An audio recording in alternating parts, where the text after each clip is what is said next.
morning, everyone, and welcome to American Scousers Morning Coffee or Tea with American Scouser on a Monday morning where, as always, Grumpy is in the house. He wasn't that grumpy until this morning when I woke up to like various Mo Salah news, and he got only grumpier when I saw how people are reacting, how Liverpool fans are reacting to the whole freaking news. So we'll talk about that. Unfortunately, I'm not going to go into it too long because I want it to be a more fun morning. Matusha's here. What's happening? Not much. Just like yourself, I was having a pretty great weekend. And then as Liverpool fans, as Sergi has probably pointed out many times in Discord over the many months, we can't have nice things at this club. We always have to make things difficult and make things more frustrating. And yeah, so this is where we're at. We are in a place where we can't even celebrate being 8 points clear because of contract news. And that's it. Yeah, I know we don't want to talk too much about it, so I'm gonna try and keep it. Not really. So go to save that sad crap for Wednesday. Yeah, because we're really trying to put John down in life. So trying to use as much of this stuff as possible. I don't know. Honestly, like I say, more than the situation and the fact that like an offer hasn't been made, but you don't know if talks are happening with the manager or whatever. I just feel like, everybody is like, yeah, see, this is it. Been saying it. It's almost like some Liverpool fans like the misery, want the misery, can't enjoy the good stuff. What can we be really pissed off and miserable about? Oh, that's right, the contracts. Let's go to that. And then obviously Mo says that, which feeds the frenzy, but this shit was being said last week. This shit was being said 2 weeks ago. And people are waiting too. Like Kazi just said in the Discord, like, this could really derail the season. This is the same shit that people were saying match week 1. If this is how it's going to derail the season, fuck, we shouldn't offer contracts to anyone anytime. Have everybody just run contract lists, just free roaming around. We'll fix the problem with players the following summer. But yeah, let's just let them do whatever they want for this final year. Let's let them play out their contract. Yeah, every single year to see what happens. I mean, the good thing is, none of these guys have played like sulking or anything like that. That's maybe why I'm not worried about it. If one of these guys were in poor form, or if the team was in poor form, then you could be like, oh, this is causing problems behind the scenes, or this guy is sulking or whatever. But that hasn't been the case. But like I say, leave it to this fan base to kind of like find things to complain about. But a lot to be celebrated, which the biggest one being your birthday. So I'm sure the 40 nights and 40 days of Prince celebrations have just begun. How old are we? 21. 21 plus? 11. 32 years young. Yes. Yikes. You've become a middle-aged man right in front of our eyes over here. Already middle-aged? I'm dying at 64? My God, you don't give me much of a chance. I know, man. Prince, if you'll start going to wars and shit, get on the horse. God knows what will happen. I'm not physically fit enough anymore to be dragged into war, I think. Oh, wait. We're going to get to that. We're going to get to see if, you know what? Fuck. Let's get to that now. We're going to see. We have highlights now on American Scouts. It's a highlight. Sadly, we can only afford rights to Matusha's games. So the budget is limited. So hit that like, subscribe, people, so that we can actually show some actual footage instead of stuff like this. So I'm going to show the footage, and I'm going to kind of see go to this. So 60 is real. Yeah, I mean, the entire country is suffering from secondhand smoke back home. Okay, here we're going to show this over here. This is one of the top moments from this weekend, almost as important as the Southampton penalty kick over here. But do we need context around this situation, or are you just going to play it? I mean, you can put context of why you are standing in a goal shorter than you and explain to the fans. Go ahead. It's nearly the same height. Okay, it's also indoor, and it looks like you're literally like leaning down so your head doesn't hit the bar. My posture's bad. I always lean. It's the posture. It's 8v8, or I guess 7v7 on the field. It's a little tournament that happens weekly, and it's about 8 games, and this is the final. And I had conceded just 2 goals up to this point. and I saved a penalty during a game before. So this is the penalty shootout. This is the final penalty, the penalty shootout. It's 3-2 our way right now. It's best that it's a penalty shootout of 3, not 5. I'm going to ask the audience to watch really carefully because I saw it right off the bat. I mean, the first thing I saw is why is Mateusz taller than the goal? But as I was watching the action, let's see what everybody says. It's still just as wide, you asshole. Here we go. It's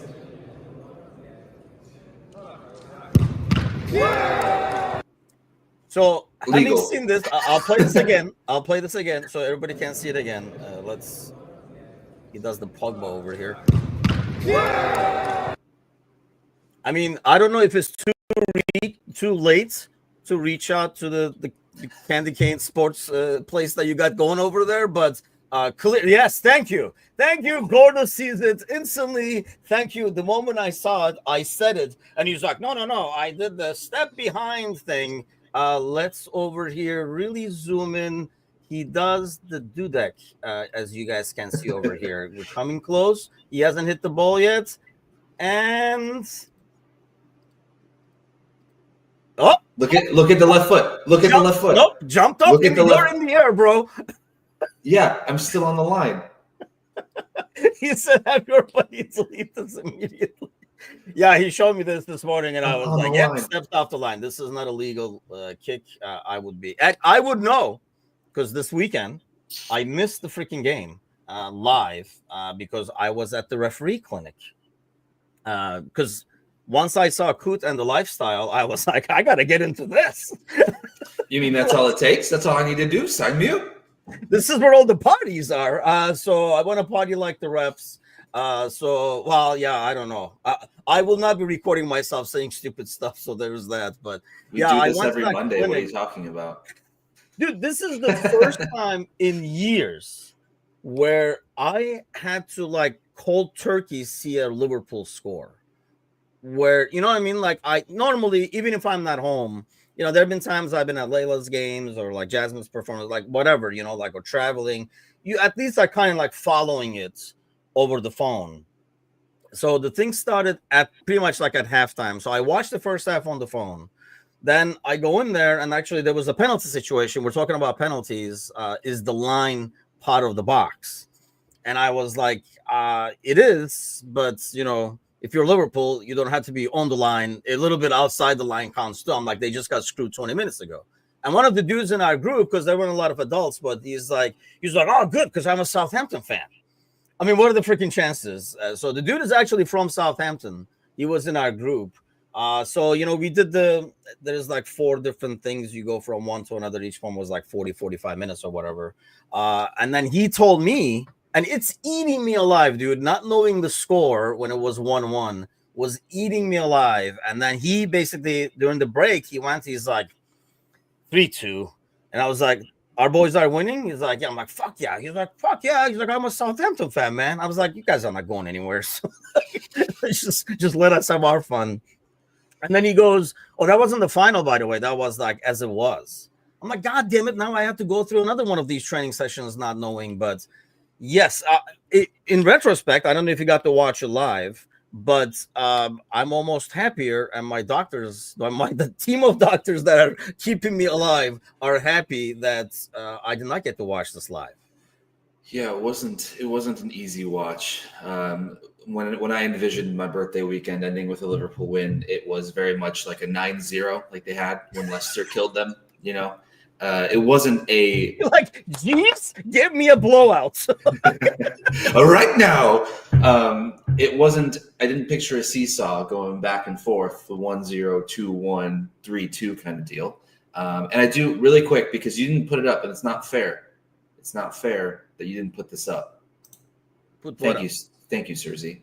Thank you. That's all. Leave it to Sir Z to applaud an illegal save. It was 8 yards away. You have to give me a little slack. Okay, but yes, it was a nervous watch. I would like to say we can go back and watch the clip. The pre-match show, I think Sir Z was talking about. Oh, I thought you were talking about this clip. I'm like, you've seen it. You're in the air. Okay, go ahead. Yeah. Let's go back. we were talking in the pre-match show, and Sir Z had said that it's, it'll just come down to a penalty at the end. And I was like, oh yeah, probably the 82nd minute.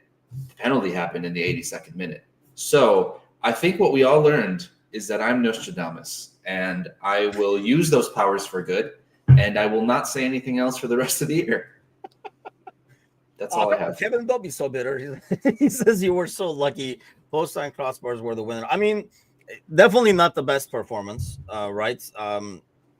But I've been saying this. I mean, I'm not going to go around and call myself Nostradamus, but I was saying that this was going to be a pain in the ass game, and I was worried that everybody constantly was talking about Madrid and City like this game was not before it. I said it all week last week. It was not going to be easy. And honestly, what I also said happened where Southampton were like giving away goals. They were like, here, shoot in front of the box. Let's see if this goes in, kind of a thing, as they were building up. And that's how we scored. Do you think, I mean, that whole Van Dijk run by itself almost signaled that maybe the boys took it a bit easy? Like they were like, oh, this is going to be an easy one, especially after we scored. Because Van Dijk does not take off like that unless, it's already a blowout, or unless we're desperate. Yeah, especially running down the middle of the pitch into traffic. It's not like he was running away from traffic. He took the ball into a space where there were Southampton players waiting there. It's not like he was taking it away from a space where there were players around him. The entire thing about that was weird. And I know we can go back and forth about whether it was a penalty or not. Is it a penalty? I think the on-field decision doesn't get overturned.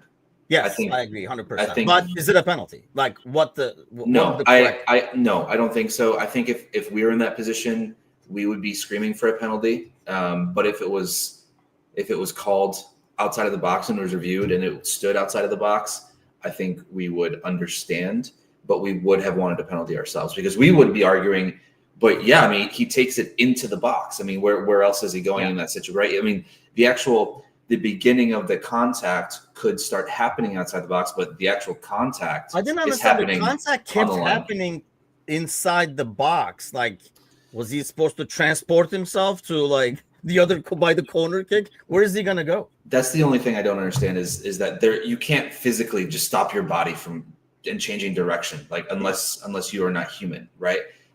So that was the only confusing. It was just as confusing as one of the NFL games yesterday. They couldn't use a certain camera because not every stadium has that camera.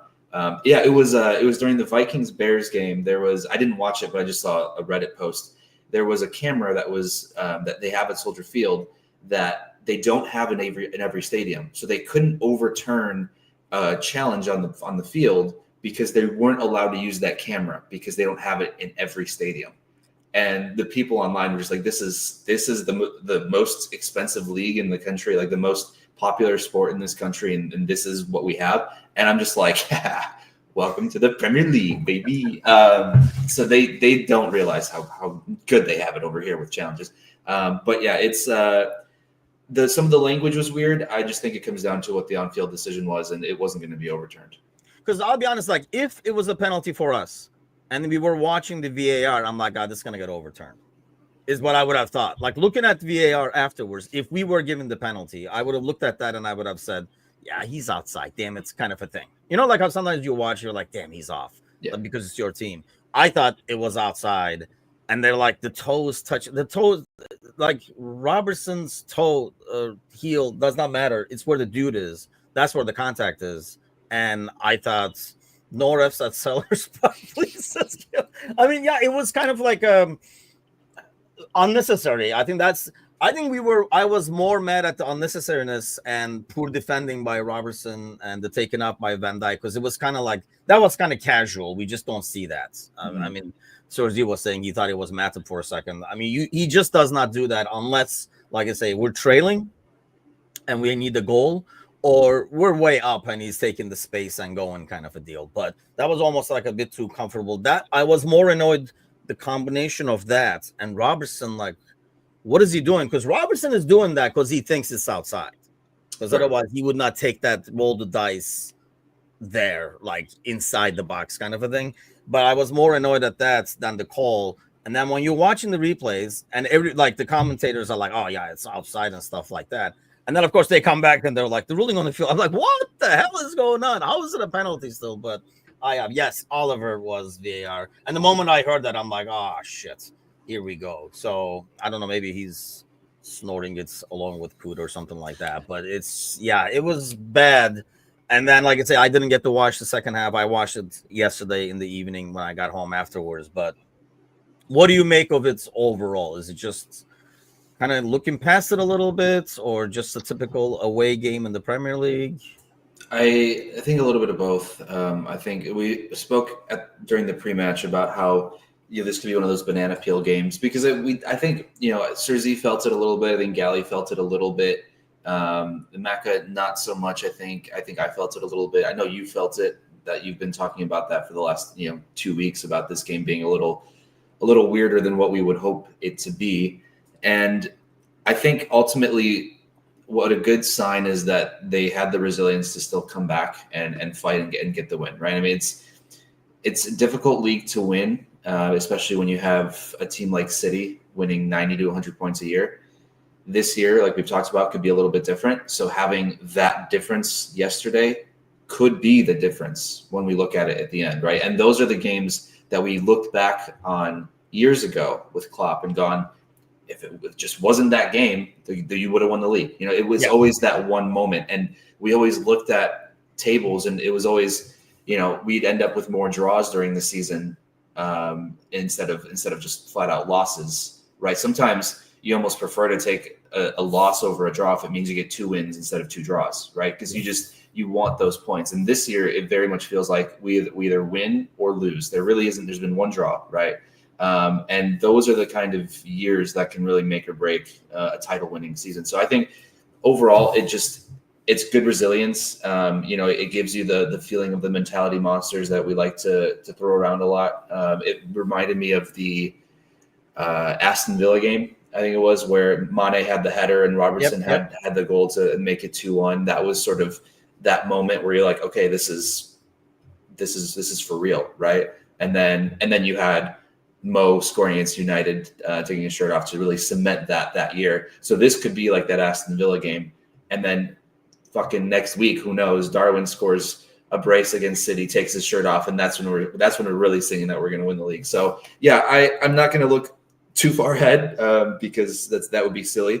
I think this year is going to be pretty interesting, but it is a great sign of resilience. And I think overall Slot just able to manage the team well and change tactically what he needs to do and not waiting too long to change it.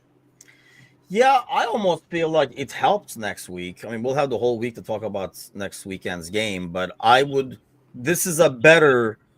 feel a lot more better now, this team going into the City game, as opposed to, like a Liverpool team that just got like a 3-0 cruising win. And like this whole thing is set up as Liverpool team that's rolling against a City team that's reeling. And, like all week they talk about that. This was more like, well, this Liverpool team, you never know and stuff. I kind of like that a lot better than the overall thing they're already setting up, counting points and stuff like that. I mean, because weirder things have happened. I don't even know, if we win next weekend, you'll be like a lot more comfortable. It gives you so much cushion to, make mistakes or have hiccups and stuff like that.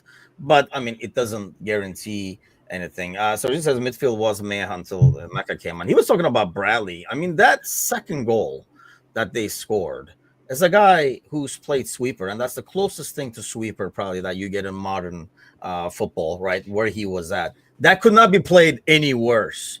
Because if you're going to the left where like Szoboszlai is, I know he is leaving it to Szoboszlai. Szoboszlai is there, but dude, if you made that move there, you either gotta double up and make sure that dude does not come out of there one way or the other.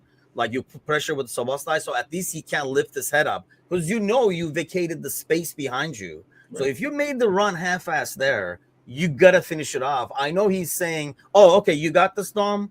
I'll get back to." No, you can't. The ball is going to move faster than you. So that's like a huge mistake there. I thought he was kind of scary throughout the game. I was actually like, oh man, like what are we going to do against Vinicius and Mbappe and stuff? I guess the good news is Vinicius is out.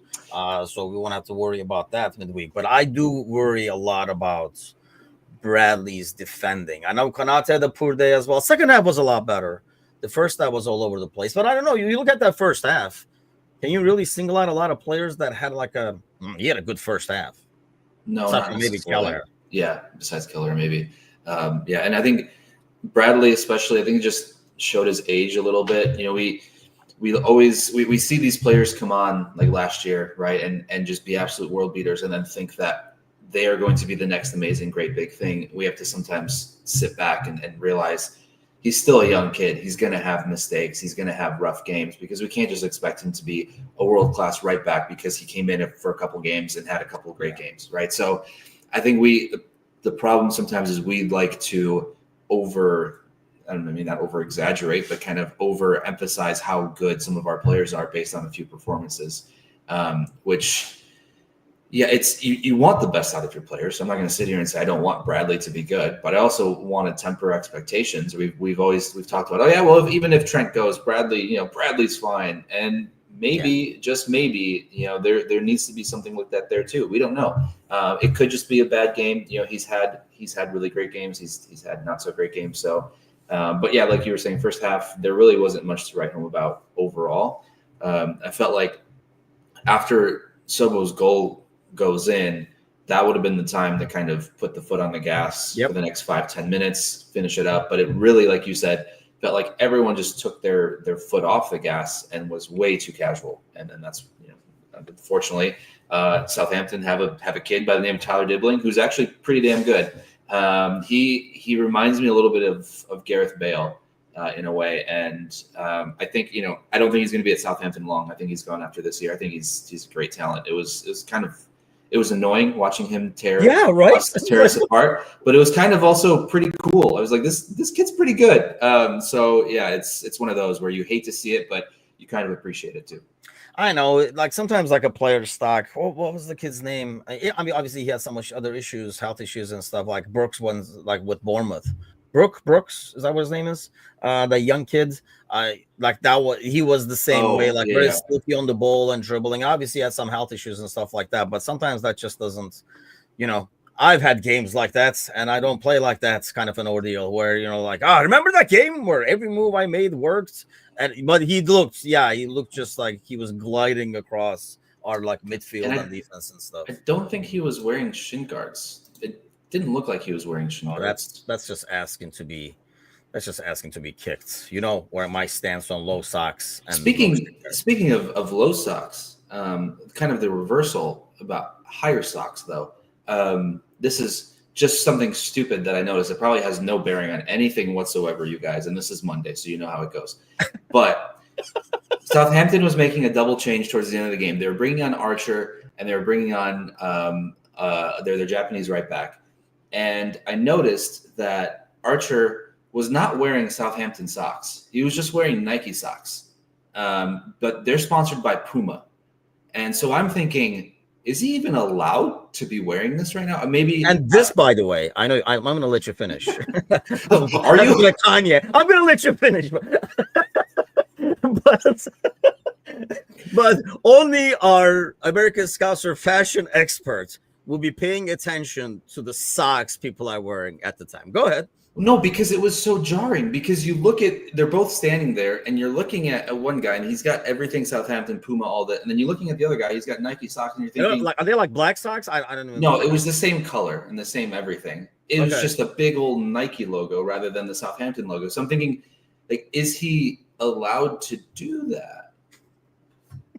Obviously, he's allowed to do that because he played. But that's the kind of thing. If I was the manager, I'd go, your loyalty to your Nike sock sponsorship is not bigger than the team, kind of thing.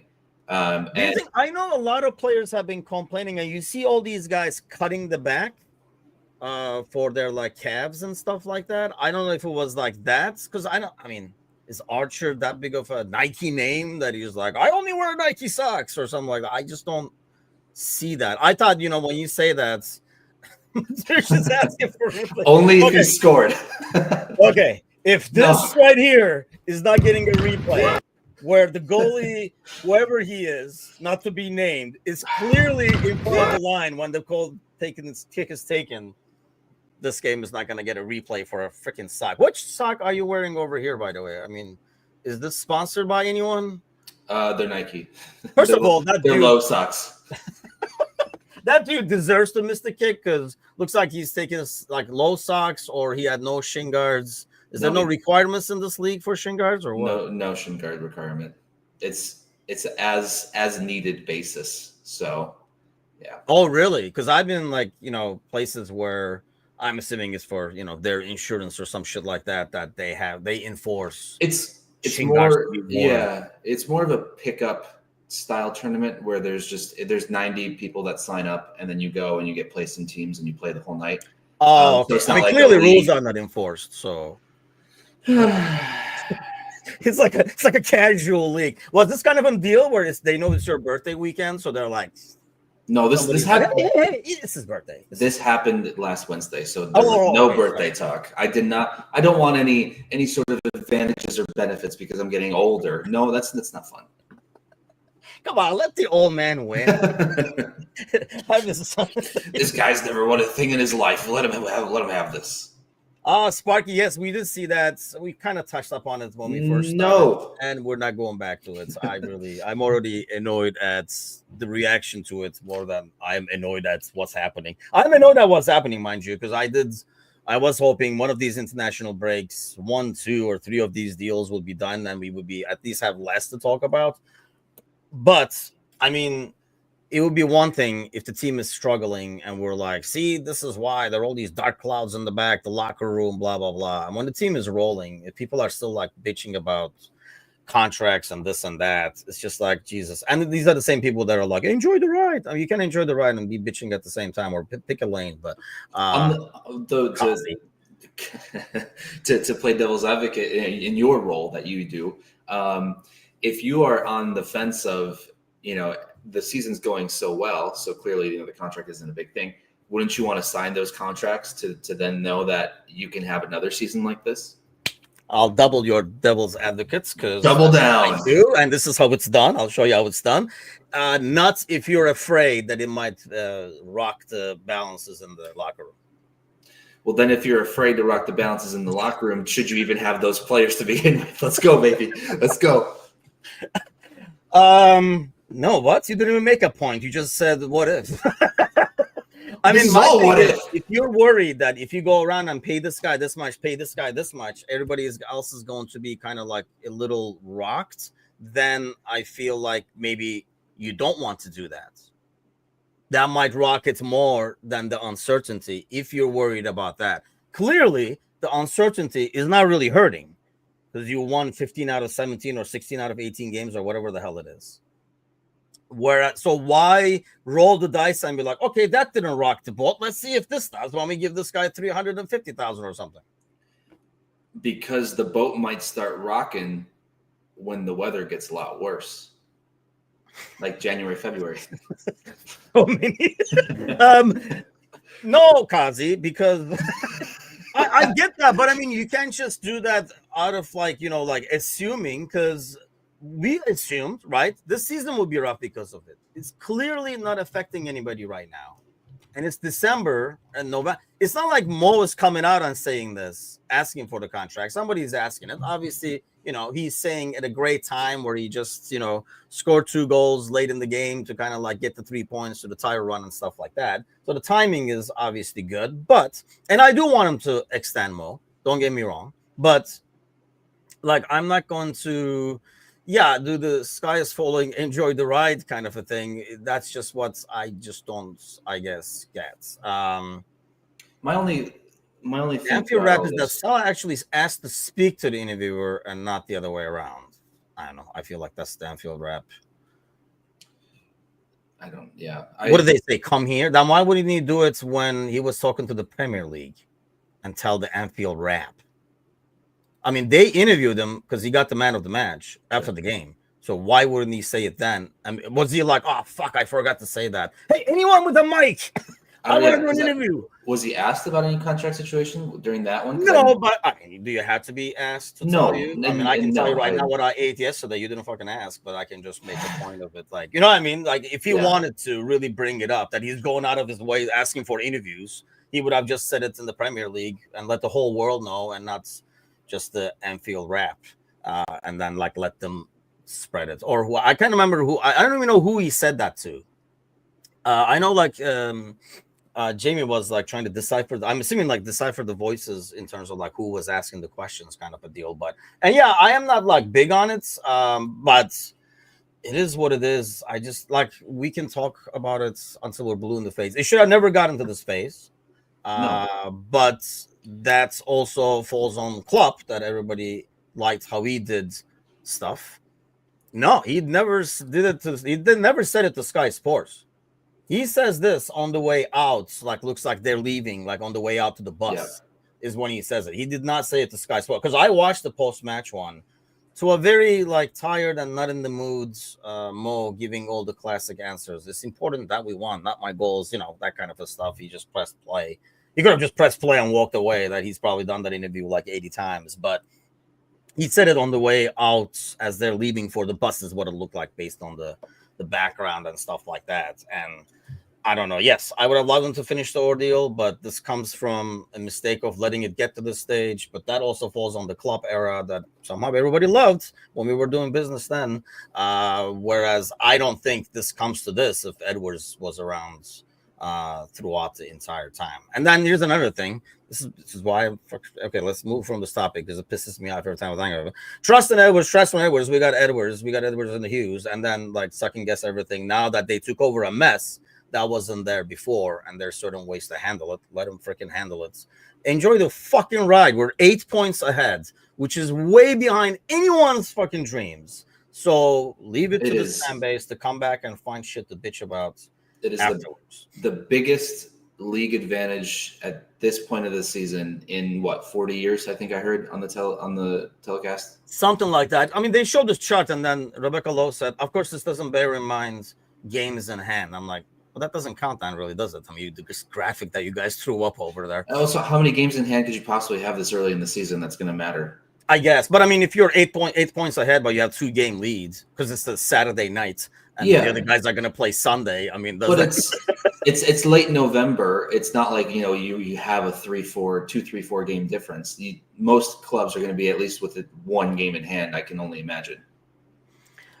Yeah, I mean, you would think, right? I mean, maybe like a league game that got postponed, or like a cup game, or like they were in Europe back in the day where they would get games postponed or something like that. It can't be more than one. The only reason I can see two is, like I say, it's a Saturday night. You just play, the other guys play Sunday or something crazy like that.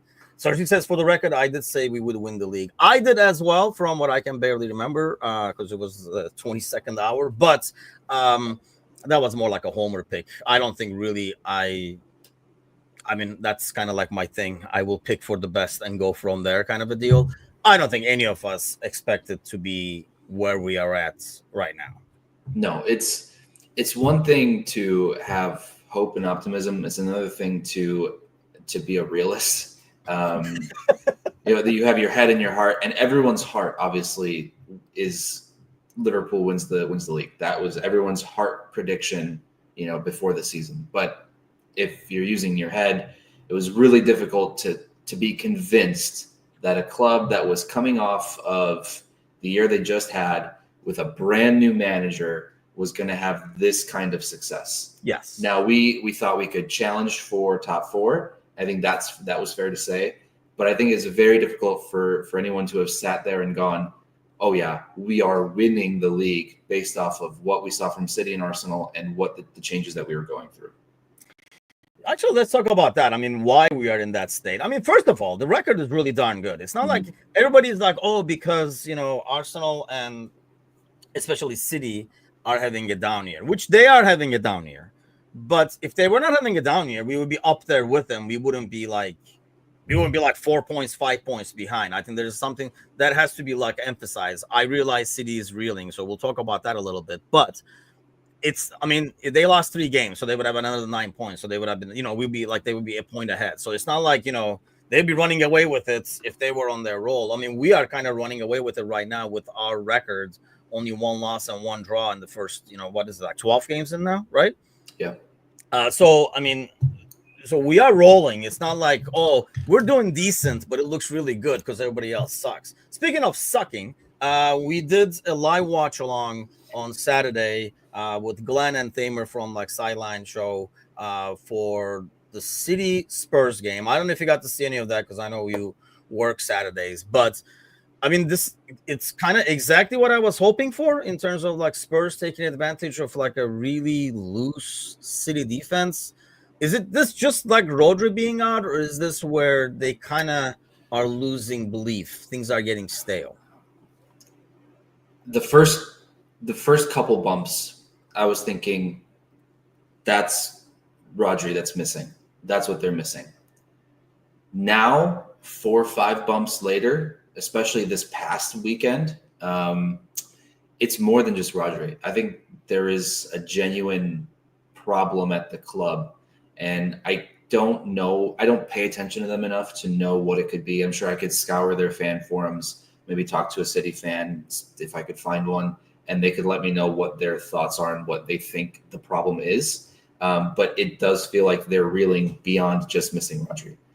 Because I think you could attribute the first couple rough games to Rodri missing, but now it's past that because you have problems at the back consistently. You have, I think they were talking about Stones being back and Akanji being back, and and the defense kind of shoring up a bit because those two guys are back.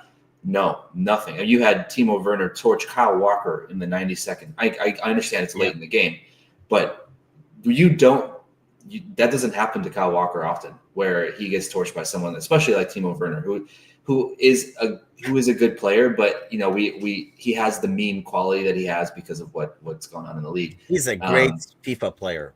He is. He is. Yes, his FIFA card is fantastic. Or sorry, FC card. We don't want to. Oh yes, sorry. Yeah. I apologize for the sponsors. Yes.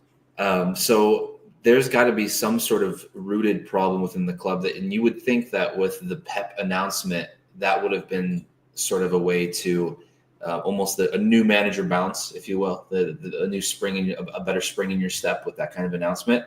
If anything, it totally backfired. Yeah, right. It's I don't know. It's crazy to see. I'm just looking overall at just even goal differential. The fact that City's scored 22 and given up 17 in 12 games, it is unlike them, completely unlike them. So yeah, I can't say I'm not enjoying the misery, but it's still early is all I'm going to say. It is early. What's up, Football Flashback? It has been a while. Where are all the bets, man? Like we're going. You know what the thing is? I put a bet yesterday, and I never do this. I never bet on any team that my team is involved in any game. But I had to pick something, so I actually picked Mo to score, the goals to be over 2.5. I got everything right. It was like this because it was a special, I think, and like a parlay same bet kind of a thing. I got everything except Mo did not get an assist. So that's what screwed me at the end. But I had a Mo goal. I had Nunez taking more than, I think it was like 2 shots on goal or whatever. But that's why we need you in the audience, dude, to give us like better bets with odds. But the thing is, when you look at him and you're like, hey, that team is somewhere in the background, right? So they can come out any minute. But I don't know if they can, because you look at the squad, they're rushing people back in to play before, they had the luxury before where they would be like, oh, look, they got all these guys sitting over there. In the past, De Bruyne would sit on the bench the entire game, maybe come in the last 10 minutes or something like that. Now he's forced into action to kind of like, save the game, turn the game around and stuff like that. Not only that, I mean, these guys are older. And that's like my biggest thing. These guys are older. You can't say right now, oh, if Kevin De Bruyne comes back. Kevin De Bruyne is not going to come back and play every damn game for him. He just can't. Or he's going to get in. It's more likely that he's going to get injured again than he's going to get, like he's going to be playing every game and help them turn their season around. Yeah, I mean, I guess, going back to what you were saying about Walker, you kind of see a more of a heads down thing from the team. And I think the heads down is a lot easier when they won everything. So there's not a lot of fight and they have not added a lot of new names who are going to say, I don't care if you guys won already. I have not. Let's go. Yeah, they don't have enough of those players. I mean, pretty much Holland and Savinho. I mean, those are two of the big names I would think that would want to try and fight for a little bit more, because Holland hasn't been part of their entire last 6-7 years of success. Obviously, Savinho's new too, so they have the same guys challenging for the same trophies they've won consistently over the last 3-4 years. And at a certain point, you're just like, fuck, whatever. I've already won it again and again and again. Some of these guys, obviously, their mentality is probably not like that, because they wouldn't get to that elite level if they were not like that. I don't want anyone to think that I think that someone like John Stones doesn't want to win anymore. I absolutely do think he wants to win. I just think that when you've won 4 years in a row, sometimes in your head you're thinking, I can take a little bit more off because I've won. Next week when this happens, you're going to be like, you know what? If it goes in, it goes in. I'm not going to violate. Actually, no, you're right. I want to save every penalty possible. So I know what that mentality is like. Okay, I've got an elite mentality myself. Don't you dare. That's why I saved that penalty, by the way.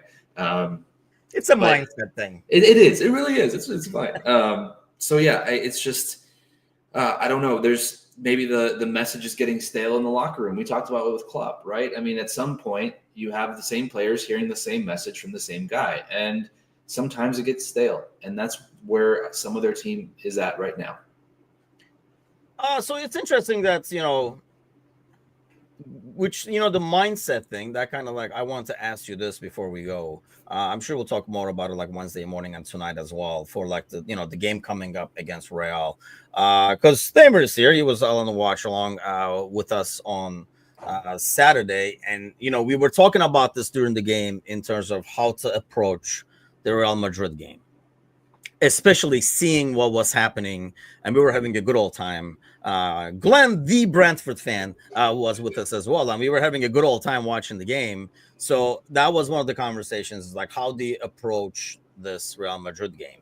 I'm not going football flashback over here and digging around and playing all the backups, but still feel like you look at the weekend game and guys that you want to have 100% are not there. I mean, it's not like you're going to rotate the whole squad, but I'm just saying, like, if you feel like Szoboszlai is a better fit for this weekend's game against City, which probably is, you maybe, rest them a bit more, or you use Jones there instead and stuff like that. That's the only rotation. Like, you put Costas in there probably, right, midweek. I mean, it's not like, I don't know, for the left back, I don't even know who's the starter, who's the backup, and I'm not sold on either one right now, unfortunately. But I don't know if you put Gomez on the right-hand side because he's defensively a lot safer and stuff like that. But what do you do? Because, like, Thamer was bringing up the point that, there's something to be said about momentum and the mindset and stuff like that. So you don't want to damage that, but you don't want to send the team a wrong message by sending Daniels out there. But at the same time, you have to kind of play the game, and you earned an advantage by winning the 4 games. You kind of have to spend that advantage at the same time. Absolutely. You want to continue that success. You don't want that little speed bump to then be what breaks the team down over time. We talked about that loss against United in the FA Cup, right? We're like, oh, whatever. We're out of the FA Cup. Maybe it'll be easier now to focus on everything else because we're out of that competition. Turned out that was the thing that set off everything else in motion, right? I'm not saying that we're going to completely capitulate if we happen to lose to Madrid, but I also think there are many guys on this team that would be in the starting 11 that have a lot of history with Real Madrid, that wouldn't want anything more than to beat them, because for the last several years, whether it was the final, whether it was getting knocked out in the knockouts by them, they continued to lose against Real Madrid. The 5-2 at Anfield, that's still in a lot of these guys. Most of these guys were there, right? Yeah, so you're not going to want to take out all these guys. A guy like Mo, with his mentality, you're really going to sit him in a Champions League game at Anfield against Real Madrid, considering his history against Real Madrid? No, you're not going to do that. Yeah. So I think that, yes, in one way, if this was a video game, sending out all the subs works. Great, whatever. But in real life, when you're looking at this from an actual footballing standpoint, a tactical standpoint, an emotional standpoint, you can't rotate that much. You'll have a couple changes, but that's it. I expect. Well, let me ask you this then: if it was Barcelona, would your answer be totally different? Slightly different, okay. But I think slightly different because you don't have as much of the history. But there's still a level of respect there for the Champions League, for the fans too. I know like people don't like that argument, but people are paying a lot of money that bought tickets many months ago, or not many weeks ago, I guess I should say, that want to come out and have a good time at Anfield. You don't want to necessarily throw Dan's out there and be like, hey, this is the Champions League you get to watch. It's Jadon Dan's. Like what? Taking on the Madrid defense. Yeah, no. So I think that's where we're at in that situation. So that's why I don't expect a lot of rotation because we owe it to ourselves. The team owes it to themselves as well to continue the success. Yeah, I mean, I agree. I think the fact that it's Real Madrid gives like a different vibe to the game if it was Barcelona or like another big team that's coming to Anfield kind of thing. But at the same time, I do want to take advantage of what we have, and I do want to focus on the weekend. And I don't know if it's like because I mean, obviously, City are playing a Champions League game as well, and theirs actually has more meaning, right? And they don't have as many people to rotate. Like they don't have the possibility to rotate as much due to injury. So they're going to come, and they're coming to Anfield. So they're going to be going through the same stuff as much as we are. I assume they play Tuesday. Is that what we're looking at over here? I would assume so, right? Because they play at home against Feyenoord on Tuesday. So they'll have an extra day compared to us, but we're not going anywhere. We're home. So that kind of helps. I think, I do like the fact that we have, and I hate saying this, but we're not damaged by a poor result, a draw or a loss or anything by this. And we earned to get to that spot. Why not kind of cash in on it? But I think Sergio was saying it earlier in the comments that, yes, Slot is not that kind of guy. And I don't think that the team would appreciate that either. If Slot said, it probably goes back to what you're saying, because people were there when they lost to Madrid and stuff. I don't think if he even told Van Dijk, yeah, I'm going to rest you for the City game, that's not going to be taken well, because these guys, Champions League still means more to them, and the Real Madrid game probably means a lot more to them.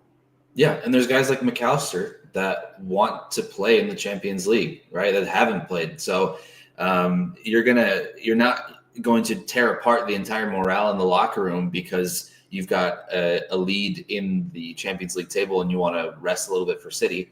If anything, to your point as well, they're going to be just as tired coming into Saturday or coming into the match against us as tired as we are, right? Yep. Because they've got the similar amount of rotation. So yeah, it's tough because you can see both sides of it. I'm very much on the win everything, keep the momentum, rotate a little bit, keep it going kind of boat.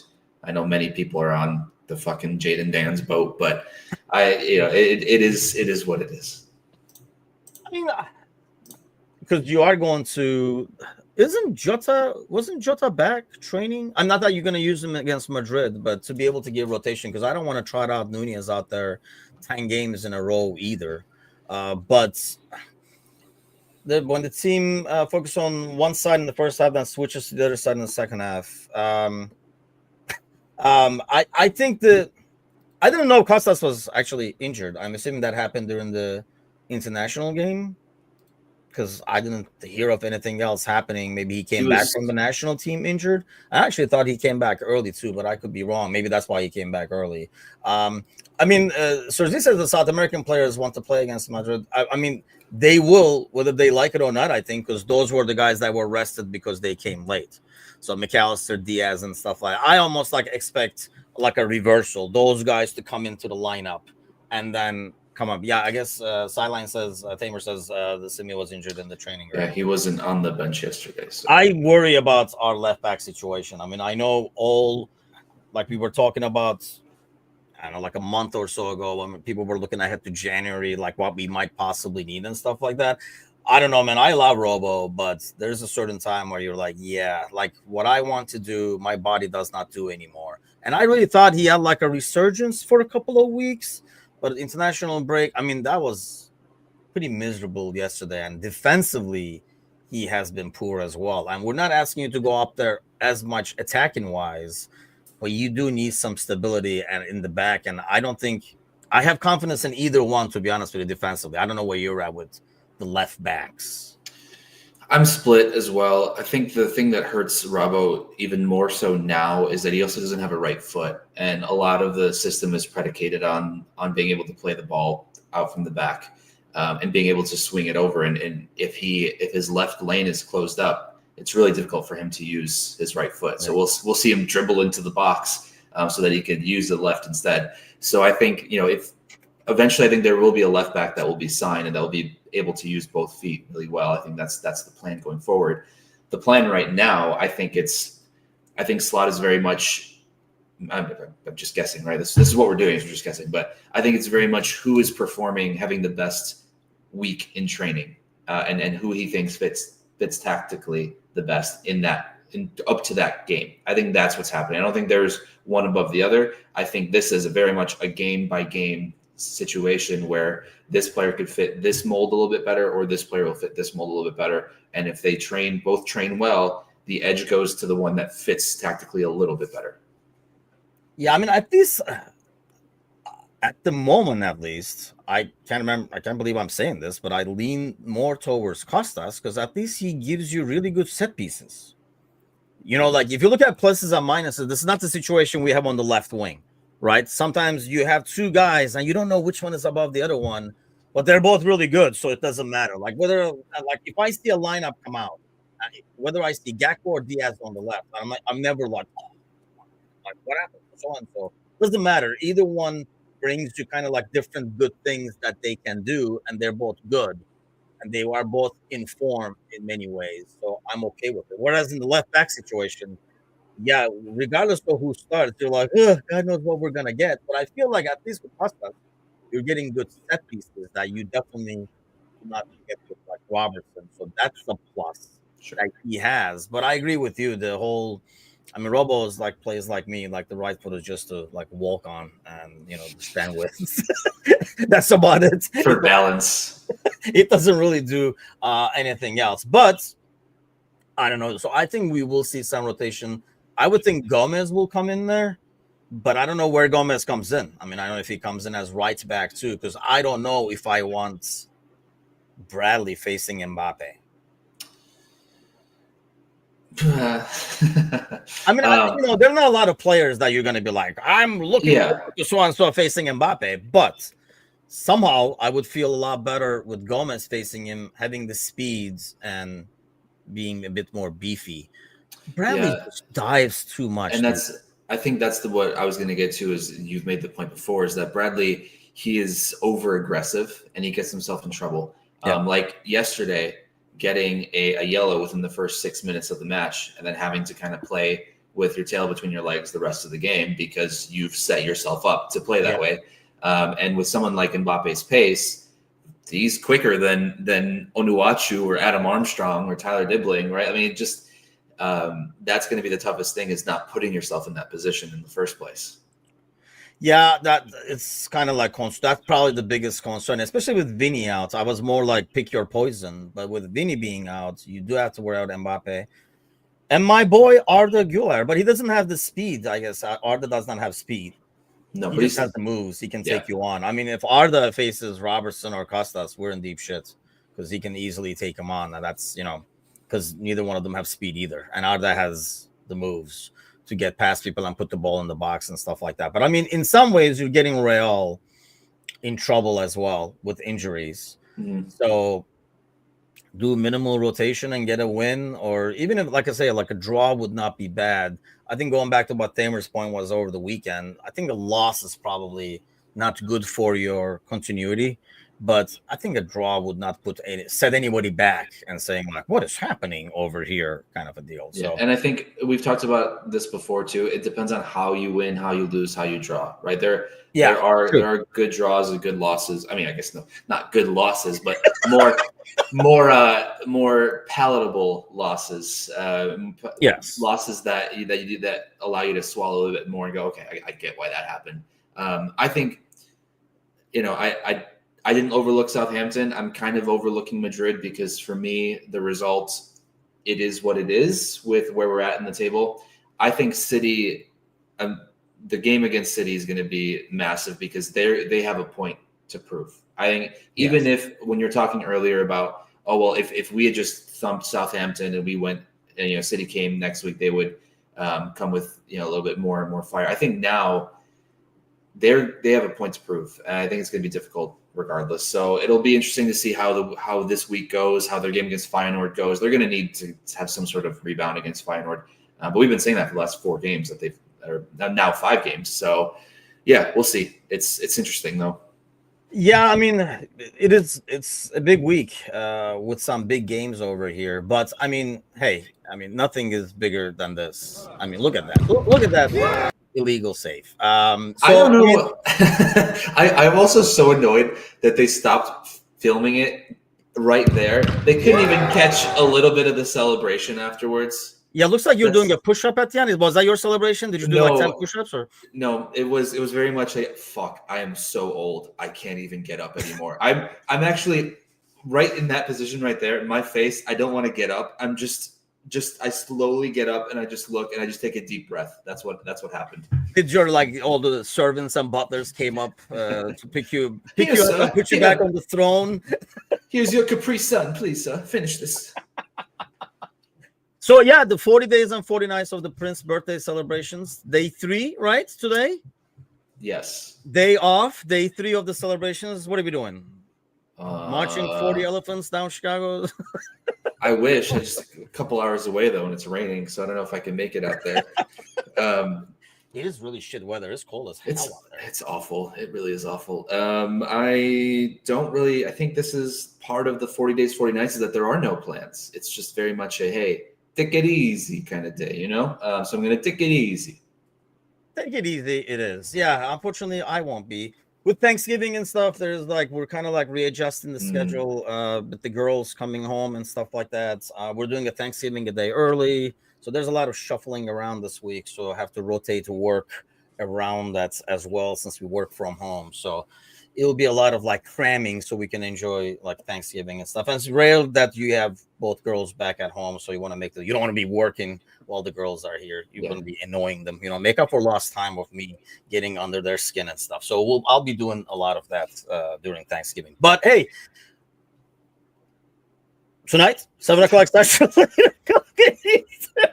Just like a brain fart there. I'll go back to bed. Fuck it. But yeah. The kids can't do the work when they come in. But yeah, 7 o'clock Central, 8 o'clock Eastern. Bickler should be back in action. So you imagine that. That's special by itself. So Gally, Bickler, and myself will be on 7 o'clock Central, 8 o'clock Eastern, our weekly Monday podcast. 300-something episode at this point. So we'll start counting again when we get to 400 or something like that. But do tune in then. Sadly, I'm sure we'll have to talk about Mo. But we'll talk about other stuff and probably dive in a bit more deeper into. You guys know how the Monday mornings go. We're more worried about things like this than the whole analysis of Southampton game. This is what needs to be analyzed right here. Is he above the line or not? Fuck Southampton's penalty. This is what we're looking at. Go back to the end. Just me on the ground. Out of context, this looks like I just fell on my face and I just gave up a terrible goal or something. Yeah, I'm just like the goal is on the right top corner, and you're just kissing the carpet there. But hey, man, have a great Monday, everybody. Great rest of your week. Do hit the like, subscribe, and all that kind of stuff. Thumbs up, thumbs down, whatever. 981. We're trying to get to 1,000 by Christmas. So we need your help. Drag somebody by the ear. Tell them, hey, go follow these guys. They can save penalties, and then we'll go from there. Have a great week, everybody. Take care.